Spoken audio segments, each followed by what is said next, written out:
We are smack dab in the middle of Hanukkah. Christmas is less than a week away. And for your sports fan out there, what's better than stopping by Sports Fan, where you can pick up one of these limited edition Super Bowl 50 commemorative hats. It comes with the cool collector's box and an exclusive pin only at Sports Fan. We know they got 4 locations, 2 on the 16th Street Mall, which is now called 16th Street, 1 right by the stadium off Federal next to Empower Field at Mile High. That is probably about where that picture behind me was shot from. And then, of course, the one at Park Meadows Mall. They got great deals going on. $100 jersey sale. They've got 80% off some stuff. And for the Chiefs fans out there in your life, they have their womp sale. Womp, I guess is a better way to say it. Buy one Chiefs jersey, get a second one free. So if you've got a Chiefs fan in your life, or you want to buy it as a gag gift, you can get 2 of them. But stop by Sports Fan. The biggest thing, though, they've got some cool exclusives, namely, again, this Super Bowl 50 hat. So stop by and check out everything they've got going for this holiday season before it's too late, knowing that Christmas is just around the corner, or any reason you need to get a gift for that sports fan in your life. Speaking of a gift, the Broncos gave one to Broncos country last week when they beat the Packers to win their 11th straight. Football Fridays starts now.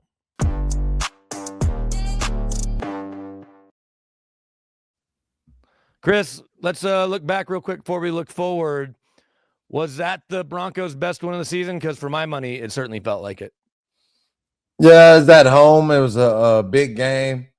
We know that everybody was watching that game, and the Broncos started out slow and was able to pick it up and be able to, finish the game strong. That's the only thing I would say is that we started a little slow. We got to come out and run the football better, but it was a great finish. Bo played his best game of the season by far, but defensive-wise, I wouldn't say it was their best game, but they did enough getting those big turnovers at the end to be able to close the game. So it was a great team win, and Bo Nix definitely MVP of this week. Yeah, it's funny. He won the FedEx Aaron Ground Player of the Week, and I didn't think he was going to win AFC Player of the Week unless he would have accounted for 1 or 2 more touchdowns, because Trevor Lawrence and their big win over the Cardinals had 5 passing touchdowns and a rushing touchdown. So then my thought was like, Trevor, who won AFC Player of the Week, how did Bo get more votes for FedEx?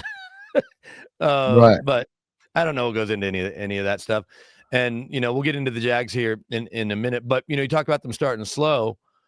The fact that they were able to at least, keep the Packers from punching it in and continue to be the best red zone defense in football, and then keep the game close enough that when Pat makes that big pick, you can gain some momentum. I think that can't be overlooked, but I guess you're always worried in the playoffs that because the teams are also good. Now, the Packers are a really good team, but that you may not be able to get back into the game. We saw last night where I thought that game was about to be out of reach, and the Rams let Seattle back in it, or Seattle went and got back in it. But yeah, it is a concern because you just don't want to be too far behind to have to even think about clawing back in.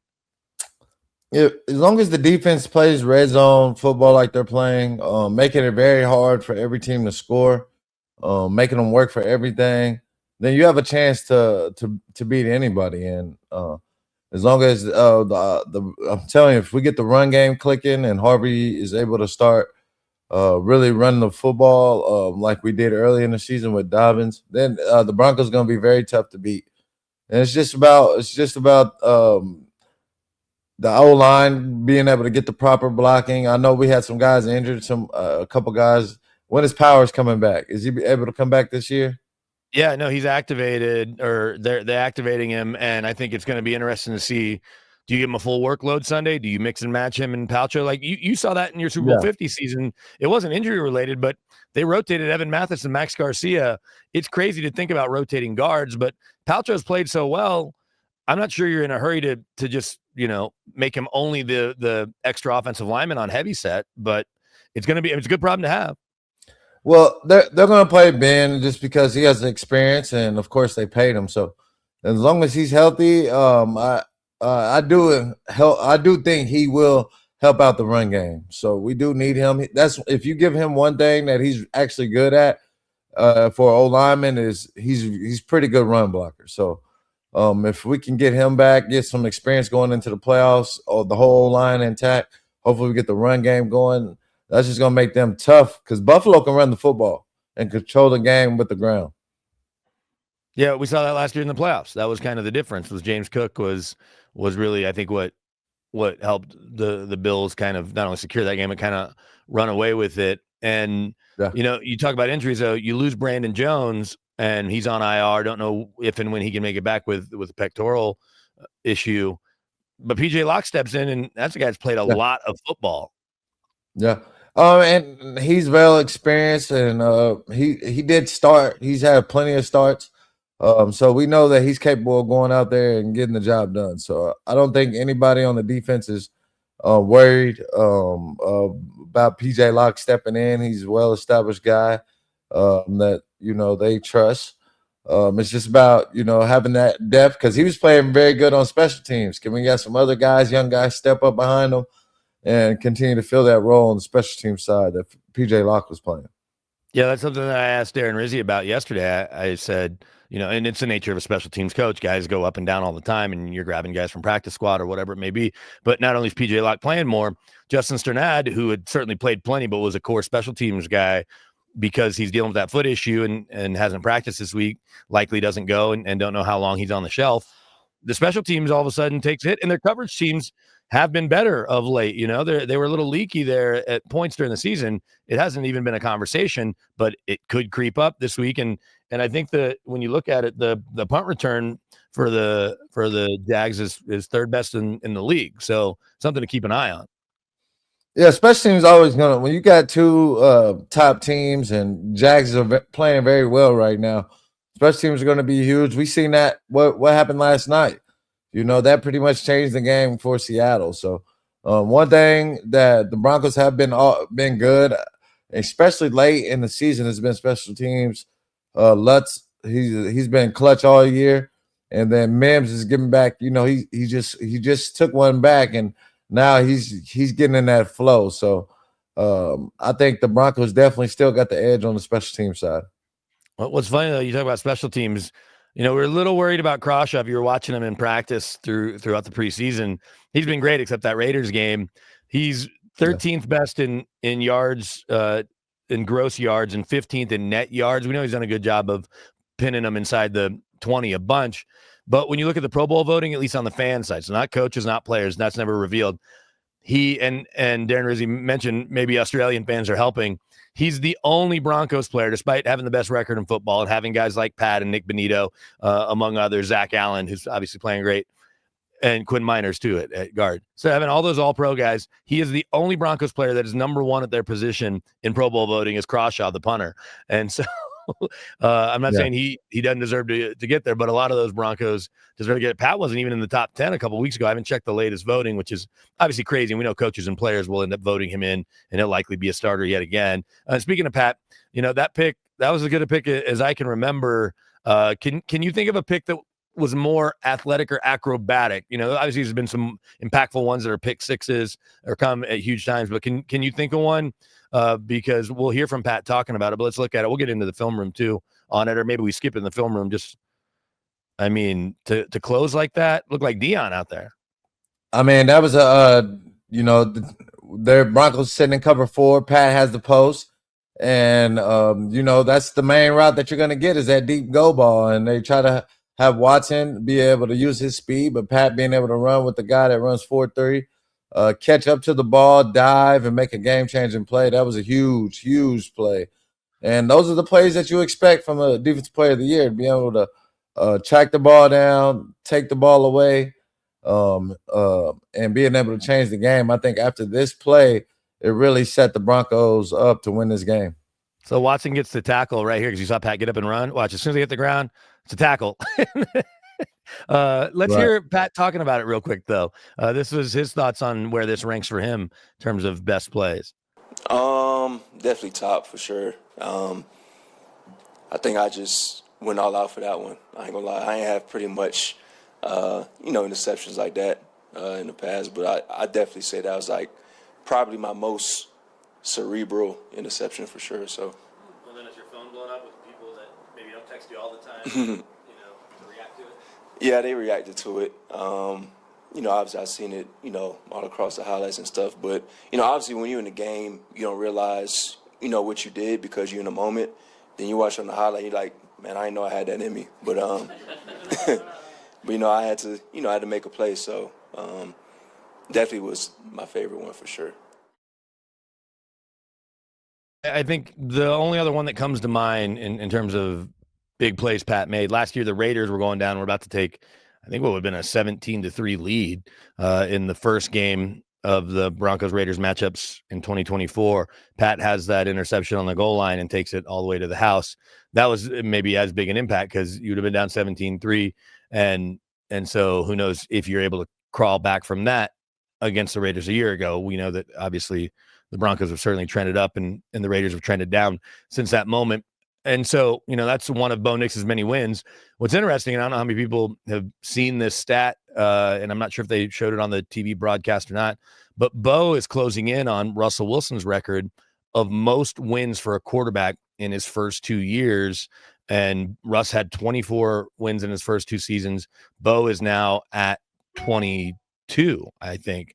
So if they win all 3, Bo will pass Russ. He's tied with guys like Andrew Luck, I think, among others. But so I asked Bo about climbing up that very unique record book and where he ranks. Well, what are your thoughts, Brandon, if any, on being near the top of the list in most wins for a quarterback in the first 2 years, and you could catch Russ or pass him at the top of that list? I think it's an honor. It's the great thing about wins is it's a team award. So I think win is the ultimate sign of how your team's doing. And I guess, for me, I got a sign that we got a really good team that I'm on. And so I wouldn't, I've been able to do it without the guys in the locker room. It sounds cliche, but seriously, I don't play defense. I don't play special teams. I don't block. I don't catch the ball. And so guys around me have to do their job, and they've been able to do it for for 2 years. And we've made the most of it. We've gone on a good run this year, and, we hope to finish it out strong, and that's what we're pursuing. And, record or not, I think it just shows that, the Broncos have had a lot of wins the last couple of years, and that's all that matters. I knew the answer I was going to get when I asked the question. In fact, I turned to Bruce Hurdle from Fox 31. I'm like, I know Bo's going to answer this, but no one's asked him about it. And then he's like, yeah, it's a team game. That means we played really well. But he is tied with Andrew Luck. I just looked. Andrew Luck and Big Ben, 22 wins through their first 2 seasons. Russ has 24, so he has to run the table. But what's that say? Because we know about the criticisms of Bo Nix coming out in the draft. Oh, the Broncos reached. He was definitely 6 of those 6 quarterbacks. He was ranked 6 for a reason. That's pretty dang impressive to get to 22 and maybe 23, 24, 25 wins in your first 2 seasons. Yeah, I don't think people give him enough credit how hard it was, for him to pretty much change the culture, change the environment, along with the owners, being able to, take over a team that hadn't won since 2016 was probably our last winning year, so for him to really come in there and put us in the playoffs the first year and then jump back, got us in there again 2 years in a row, definitely should be talked about. And if he runs the table and probably has the most wins ever, the first 2 years, that just shows this guy he's a known winner. He's very clutch in the fourth quarter. His deep ball is improving. His touch is improving. And the guy's getting better as the season goes at the right time. So you just only thing you can do is salute the guy and cheer for him. Yeah, it's obviously been fun to see. And I think with wins like that, he raises the ceiling of what people think. And so that's going to make the run through the playoffs, obviously, fun to watch. The Broncos still, though, at times have some issues. You said it wasn't their best game defensively. Why don't we dig into some of the plays that maybe didn't go as smoothly as they would have liked and look at a couple good ones here? But let's jump in to Chris Harris's film room. All right, first play, we're going to go early in the game. Broncos already held them to 1 field goal. How about this? Great coverage, man-to-man coverage. They had caught an out ball kind of like this on Riley earlier. But he was able to play in front of the goal line, have great athletic ability to be able to press him out the line and be able to come back and still put a hand on that ball. So, that's why I say when the Broncos are very good at the red zone. Why? Because they fight guys. They make it very tight. It's always tight windows for the quarterback, and along with the D-line coming. So rushing coverage always prevails when guys are intact and have great communication. And the Broncos seem to have, play the best in the red zone. Yeah, I mean, they're statistically the best, but 4 trips for the Packers to the red zone, who were one of the best red zone teams coming in, and only 1 touchdown. And on the touchdown to Josh Jacobs, we don't have it here, but that Dre Greenlaw coverage, you couldn't have covered it better. His arm was basically touching the ball. That's one where you just shake the offensive player's hand and say, man, that's a hell of a catch, because Dre was right on him. It was blanketed coverage, but that was the lone touchdown. So you're obviously doing something right. We know Josh, who's a Broncos killer at times, had that big 40-yard run. He is a Broncos killer. I mean, even with the Raiders, he killed us, So, I mean, that catch he made on Greenlaw was very tough. Greenlaw had his hands in between the catch, but, Josh was just so strong to be able to move the ball away. And you don't even see receivers do that, right? A lot of receivers would have dropped that ball. So that was definitely impressive. And Greenlaw didn't have bad coverage. No, if your arm's on the ball, that means you're probably close enough. And Jacobs to me ranks up there with Travis Kelce in terms of Broncos killers. Like, that list isn't very, very long. With the Rockies, it was always Paul Goldschmidt when he was in Arizona, was just a Rockies killer, where whether it was in Arizona or here, he would just destroy him. Same thing, Josh Jacobs, doesn't matter where he's playing, Raiders or now Packers, he's a Broncos killer at times. Let's jump to the next play, because this is where I'm concerned in the playoffs. The Broncos, when you talk about issues, they sometimes blow stuff deep, and they certainly blow stuff out in the flats. How come this happened? Yeah, just miss teams. What they do is they try to run bunch routes and different routes for you to match up on. And right here, he's trying to call a box, but the nickel has to bump out to the flat. The linebacker has to take that inside route. So this is a bust on J-Mac right here. He has to go out, take that guy in the flat, and that linebacker's pushing to that middle guy. Right. So it's something simple. He made the call, so he should have been able to execute it, but he just didn't execute it at that time, and they made him pay. Well, I gotta think that's something VJ and his staff goes over, because they're gonna say, look, nobody's out wide of you. Pat's playing deep. You've got more help there on Watson. Like, maybe Watson catches it, and if Greenlaw and Hufanga are too far out of the play, then he runs for big yards. But you still have more guys chasing there than you do at the sideline, where there's everyone. And what they did is, right, as a nickel, you're always looking at the 2 and the 3. So J-Mac, he was probably, if I was coaching now, I would suggest him scoot out. And then we would have to game plan this type of route, knowing that this team likes to do 1 to the flat and they do 3 up. So, knowing that number 11 is your receiver, being able to push out with him so he can see this bunch combination better. Because you see Pat's taking the deep route. Yeah. Right. So J-Mac's going to have to take that flat, and then linebacker's going to have to push. But you got to credit the Green Bay Packers. This is a concept beater if you know how the Broncos match bunch routes.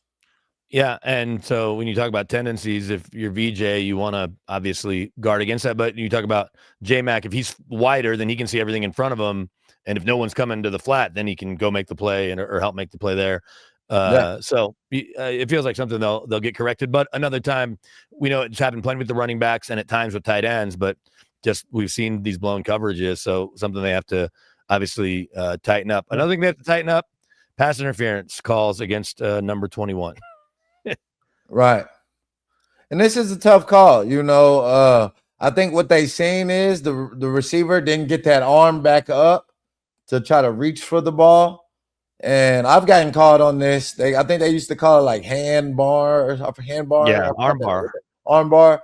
And you see how he has that arm still holding it down, and you don't see the receiver being able to get that hand up.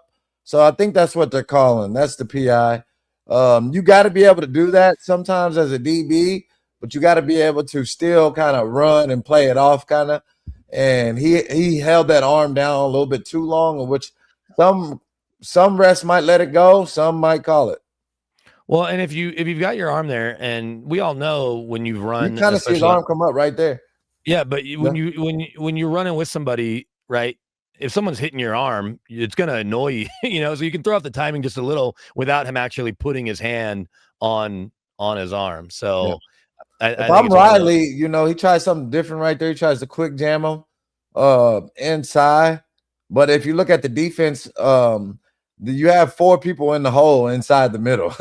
I mean, So everybody's inside. So if I'm Riley, I would tell him you can line up a little bit more, head up the outside, kind of force these guys to go even wider on their go routes, because if he hasn't learned yet, they're going deep on him, right? Yeah. They're going deep. So just get ready to run. And my suggestion would be, he lines a little bit inside a lot, which I see him getting more vertical outside routes. So if I was him, I would kind of move him a little bit more outside in his alignment. Yeah, let's look at a couple more plays real quickly. This one right here, we talked about PJ Locke earlier and how many games he started with K-Jack suspension over the years and injuries. But jumping in and you can't have much better coverage than that other than if you take the ball away, right? He's been a guy that's played a lot in VJ's system, so he understands it. He's going to go in there and fight, and he's a great role player. So you got to have guys that can all play. The Broncos they've been playing all their DBs all season, so this is a great route, great call right here. We call it like a nub technique. When you have 2 of your linebackers or 3 of your linebackers have to match the underneath, and he has to take the vertical. The safety does. So PJ does a great job of being able to do his responsibility. And if I'm a quarterback, I don't even know why he throws that way. Most of the time you would go up top to the receiver side. So it really should be a pick, because you got guys under. You can play aggressive on the tight end and undercut it. So I think that's probably why he's mad. He knows he can undercut that route and be able to take it to the house next time. And then finally, he's gotten obviously love when he's made plays, and we dissected his PI calls. But Riley had predicted that he and Pat were going to get an interception, that one of them would during the week. Turns out both of them did. But how about just the ball skill here to catch the ball? Same thing, tackled while being on the ground, but tackle nonetheless, or it would have been a pick 6. What do you think about Riley's interception? How many picks does Riley Moss have on the season? That's it. There you go. That's all of them. That's his first one right there? He and Pat had their first interceptions in week 15. Oh, man, with a D-line like that, yeah, I know they've been starving to try to get one and finally get on the board. So hopefully these guys can stay hot as we end, and the turnovers keep rolling in. And that's a crucial pick. Those overthrows are going to happen. As long as you got tight coverage, man, the ball should be able to find you. And good thing it found him. There, he has to run earlier, right? He took his 2 shuffles. I teach 2 shuffles in, and you got to go. So right here, the receiver's lining up tight to try to get over there. Riley needs to take his 1-2 shuffles and hit it. So I think if he's a little bit more assertive, he can be there even better. Yeah. But if he's inside of it, does he end up does the ball still get thrown there? Maybe, because there was enough space that Love trusts his arm. But this is probably a better angle to see if Riley's underneath it quicker. Does he look somewhere else? But it looked like that was the route he was going either way. He was going there anyways. And that's a play they're going to get again, right? Because some teams are going to feel like, hey, I can fit that throw in, especially if Josh Allen or so. So as he continues to get these over routes, you got to be tighter and tighter as the season goes. All right, that's going to do it for us in the film room, but a good way to transition into the Jaguars. We're not going behind enemy lines. We tried to talk to Tim Patrick, trying to get to one of the coaches, Tony Baselli, who's now helping run their front office, Boulder native and Hall of Famer. He was nice enough to get back to me, but respectfully declined. He's not doing any media. So we'll just look at him real quick. Let's throw the matchup page on there, David, and just look, because this Jags team, who has won a bunch of football games, I think is better than people realize. Their offense coming together, not necessarily a lot in the top 10, but then that defense, the one that stands out to me, Chris, is because it's so stark with the Broncos, is the interceptions and just the takeaways when they're really good at getting their hands on the football. One thing BJ brought up too, Chris, was that as many sacks as they have, he talked about this yesterday. He's surprised they don't have more forced fumbles, QB strips, and they live in the backfield, forced fumbles on running backs when, how many times have we seen a defender meet a ball carrier almost at the mesh point? How surprised are you with these takeaway numbers when you look at the Broncos and how good the Jags have been? Yeah, 12 takeaways is extremely low when you think of a top defense for sure. So that not getting the forced fumbles off the quarterback or the players. So that's one thing the Broncos definitely need to turn up to be a top defense, have that to be in the 28th and 27th. That's not very good because it's always about the ball. It's always about being able to create opportunities for Bo. And we got to do better at that. And that's what the Jags have done. They've been able to get 26 takeaways, top 5 in the league, being able to help Trevor Lawrence. And that's really what's engineered his offense even getting hotter, playing on short sides of the field. The running back is being able to run better than the younger guys. And Trevor's making right decisions and getting big plays. I think DeMeyer's pickup was huge from the Raiders and giving him another vet guy that understands the game, and he does the dirty work. So it's going to be a tough game this week, and the Broncos got to avoid giving those guys the ball back. Yeah, I just mentioned him, but you talk about Myers. We know how good Brian Thomas can be. ETN, BJ brought up, said he's playing as good a football as he's played. And then another guy that, we're familiar with, Tim Patrick. Here's Sean Payton talking about Tim Patrick. He was, well, you guys know more than I do. He just was a pro, great to be around. And, we were devastated. I think it was like one of the first reps of minicamp. So I texted him last year in Detroit and then lost track, and then you see him showing up. You see periodically on this touchdown reel, you always worry about the ones that get away, but, Sills has had a few in Atlanta now, and some of these guys that, you're happy for those guys. We know what Tim is, especially on third down, but I remember when he went down the first time, a coach told me he's not just the heart and soul of our wideout room. For as much as Cortland's a leader, Tim was kind of more of a quiet leader, but he's the heart and soul of our offense. And so he was down those 2 years. He obviously had a good run there in Detroit, and now he goes to Jacksonville, and look how well the Jags have played. So you got to give him a little bit of credit for that leadership. Yeah, Tim has always been a pro's pro. He was always a very hard worker, and I feel like he was, we kind of baptized Tim, the older guys, so he was one of my teammates, and it's good to see him still play hard. He's always been a great blocker, make definitely vertical catches down the field. So we got to be aware of him, and he's going to definitely try to take Moss up top. I definitely see them trying to get Tim a deep ball. So it's going to be fun to watch this game, and Coach Miles, the DB coach over there. So I know these guys are going to be disciplined. He's going to want to come back in Denver and get a win. So it's going to be a great matchup.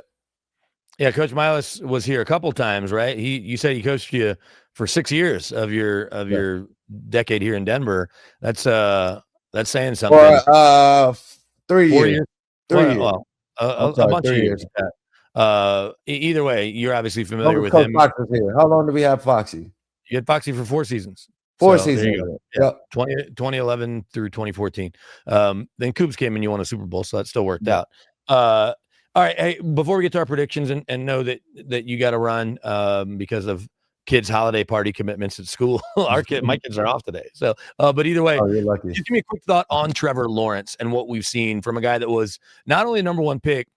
Scouts would tell you that since Andrew Luck, who really was the best prospect, maybe either since Peyton or John Elway, but Trevor Lawrence is in that category of clear-cut number 1 guy in that draft. What do you see from Trevor Lawrence, especially of late, where he's obviously just been balling? The thing with Trevor's always been turnovers, making those bad throws at the wrong time, and just not being a very confident quarterback. And I think now that he has some receivers he's confident in, this young, energizing coach is giving him a lot of confidence, and he's just playing better right now. The run game is helping him, and he's using his legs. He's running more. But Trevor Lawrence, like you said, he was a guy that they already penciled in to be the first pick overall in the draft as a freshman in college. So they already had this guy in there. They seen his body. He's a big guy, 6'4", 6'5", quarterback, can make all the throws. So it's just been about decision-making with him, and he's playing a lot better. The offense fits him better. and the receivers are getting open for him right now. Yeah, it's certainly going to be a challenge. All right, we're going to fly through our predictions segment. You know, I had said to David about the college football playoff. Let's get into those games. Is there any world where Oregon loses? I mean, I don't see James Madison or Tulane pulling out a win, right? So we'll just go ahead and pencil those ones in. But let's go Alabama, OU. Obviously, you got plenty of I don't know, is it OU, love, baby, defense. appreciation? Yeah, where do you come down on your Sooners? I mean, you grew up in Tulsa, you went to KU, but you obviously have plenty of kids that have played and friends that have played at OU and grew up with friends that were Sooners or Cowboys. So you're going OU? Yeah, oh yeah, for sure. It's hard to beat Alabama twice. Yeah. And, I'll go Alabama just because I grew up a Longhorns fan, but I won't be sad if OU wins. Yeah, all right. It's going to be tough to beat Alabama twice, but I got to rock with OU for sure. All right, and then Hurricanes and A&M in College Station. It's a tough place to play, and I don't know what version of Miami you're going to get. I'm picking the Aggies. Yeah, I'm going with A&M. The defense is tough. I like the quarterback being able to, use his legs, and they got a good running game. So I'm gonna go with A&M. All right, and then let's jump to the NFL team we just saw, the Packers. Now without Micah Parsons, can they go to Soldier Field, where no way it's going to be as cold as it was last week, but I'm sure it's not super warm? Do the Packers bounce back? Because I saw this stat. The 7 teams that have come to Denver so far this year and lost at a mile above sea level have then lost the next week. I got the Bears. The Bears are just playing good football, taking the ball away. Ben Johnson is a great offensive coach, offensive coordinator, and Packers are down. They're hurting right now, and their secondary didn't play too well versus the Broncos. So I like the Bears in this win. Yeah, I'm there with you. And did the Bears already win at Lambeau? I think they might have. I think that's what jumped them to the top of the NFC. I think they have. So yeah, so we're both going Bears here, and I got DJ Moore in some fantasy playoffs, so it'd be cool if he had a couple touchdowns. All right, we've got Bucks Panthers, 2 teams that just don't want to win that division. Bucks blowing it to the Falcons, and the Panthers blowing it to the Saints. But that game's in Charlotte. I think the Bucks figure it out. I'm just going with experience. Yeah, the Bucks. Coach was pretty upset last press conference. He was cussing a lot, so I think they probably got the message. I'm going to go with Tampa Bay this week. Well, I think he's hearing the writing on the wall, like, hey, they're talking about me losing my job, even though, and if I blow this in this wide open division, not wide open, but very winnable division, then he gets it. And the team probably is too good to lose this game. So I'm with you. I'm going to go Bucks. All right, Chargers, Cowboys. Chargers lose, good for the Broncos. We don't know what Cowboys team we're going to get other than they've got plenty of offense and better defense. And I haven't checked to see where things are with Quinnen Williams. And you're obviously down in Dallas. Can the Cowboys pull off the upset and help the Broncos out? No, I think Chargers win this game. The Chargers are playing pretty solid right now. Hampton came back running the football very good. So it's just a bad matchup for the Cowboys. They don't really match up very well versus pro-style type offenses. So I'll go with the Chargers this week. I'll be the homer and take my hometown Cowboys. They've disappointed me plenty over the years, so this could be that week too, but I'll at least pick them. You can't pick the Chargers.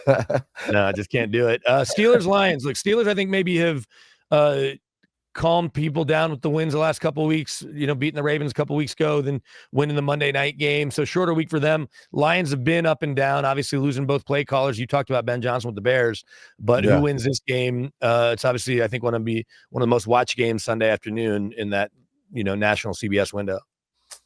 I'm going to go with the Lions. I think it's going to be a huge game. They both have to win this game. It's must wins for both. But the Steelers have a little leeway. The Lions don't have any at all, with the Packers and the Bears sitting up there pretty well. So the Lions got to win this game. I'm going to rock with them this week. Yeah, I think I'm with you. I just can't trust the Steelers. They might end up sneaking out of that division because of just what's going on with the other teams. But, yeah, I'm going to take the Lions at home. Pats, Ravens, Patriots need to win to keep pace with the Broncos and to keep pace with the Bills because we know that the Bills aren't going away quietly. Can the Ravens figure it out against a good Patriots team? I'm going to go with the Ravens this week. I think it's a must-have win. They got to win this game. I think Lamar is going to be Lamar this week. Yeah, I'm with you. I'd love to see Lamar be Lamar. Last week I saw him take a sack where he dropped back and didn't even try to make a move. Like the guy's coming at him. He just let him tackle him. I was like, that's the most un-Lamar thing I've ever seen. But, yeah, I think the Ravens get it at home, too, because I'm just not a believer in the Patriots yet. Niners, Colts, Monday Nighter, Phillip Rivers at home. friendly confines in Niners. Indy. Yeah, I think the Niners are 6.5-point favorites. We're gonna kill Phillip Rivers this week. Yeah, I think I they don't see might. it happening. That body's gonna hurt way worse week 2.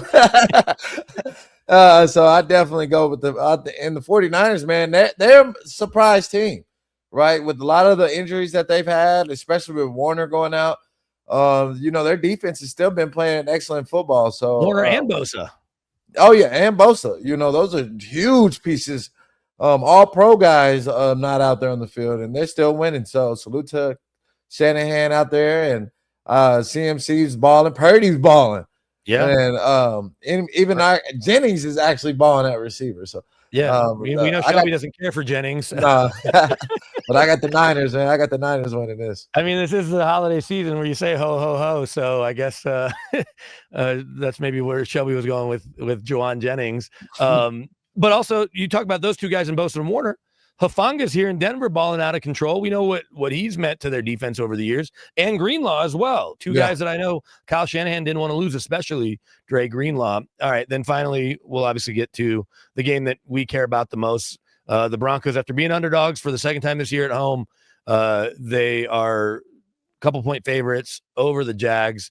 Do you see the Jags coming in and pulling off the upset? I won't be surprised. Like, it won't blow my mind if it happened, but I think we're both picking the Broncos. What do you think the score is?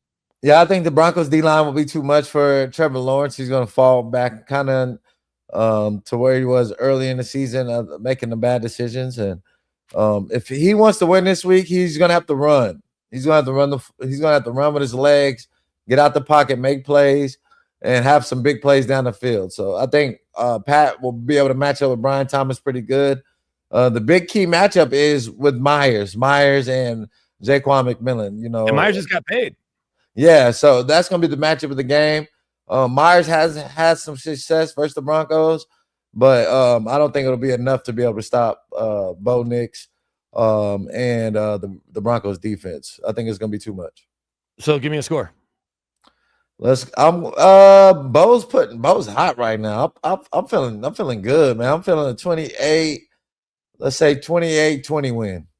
Okay, so they covered 3.5. I just checked. So 3.5. I think it's something in that 20, 27, 24, 30 to 24 kind of. So I think they might cover, but I guess I won't be surprised if they don't. But yeah, we're both picking the Broncos to win. And then you'll talk to obviously Shelby and Ryan on Tuesday to look at the Broncos Chiefs matchup, and we'll obviously have a reaction, but we won't talk until next Friday. So any world where the Chiefs win on Christmas night? No, they're done. I don't even know who their backup is. Who's their backup? Gardner Minshew. He threw the pick. It's Gardner Minshew. Yeah. He's a gamer. We know he's a gamer. It's over for the Chiefs. And, Chris Jones is probably going to be, he's going to have an injury coming up soon. Kelsey is also. So, they'll probably be looking for new homes after this season. So it's going to be big changes coming in Kansas City. Yeah, and nobody in Broncos country is crying for them. They've had their run, and we'll be fine seeing them take a step back as they did this year. Chris, it's always great talking to you. Have a great rest of the week, and enjoy the holiday parties at the girls' schools, and Merry Christmas to you and yours. Happy holidays. Thanks to David. Thanks to John. We'll catch you next Friday after what we hope is a AFC top seed clinching win for the Broncos here. But this has been Football Fridays.